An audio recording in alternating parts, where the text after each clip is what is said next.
কি বিক্রি করেন? লবণ। লবণ। এই লবণ কোত্থেকে নিয়ে আসছেন? বাটাজুর থেকে নিয়ে আসছেন। কতগুলো বিক্রি করছেন? 50 কেজি বেচা হয়নি। 50 কেজি বিক্রি করতে পারেন নাই। এই যে এখানে হাটবাড়ি করেন না প্রতিদিনই করেন? হাটবাড়ি খালি। হাটবাড়ি করেন। এই যে এখানে যে বেচা বিক্রি হয় তাতে আপনার কেমন থাকে? সামান্য কিছু থাকে। সামান্য কিছু থাকে। কোন গ্রামে আপনার বাড়ি? এই গ্রামেই বাড়ি। এই হাটের নাম কি? তামাইট বাজার। তামাইট বাজার। কোন দিন হাট বসে? রবিবার আর বুধবার। কত বছর যাবত এই লবণের ব্যবসা করতেছেন আপনি? 20-22 বছর।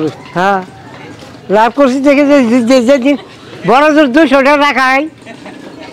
মানে আপনার রোজগার কি 200 টাকা হয়? হ্যাঁ, এক বস্তার মধ্যে বড় জোর 200। তাহলে এত বছর যাবত আপনি এই ব্যবসাটা ধরে রাখছেন কেন? ওই যে বই থেকে কি করি। এই ব্যবসার পাশাপাশি কি অন্য কোনো কাজও আপনি করেন? সংসারই করি। কৃষি কাজ করেন? হ্যাঁ।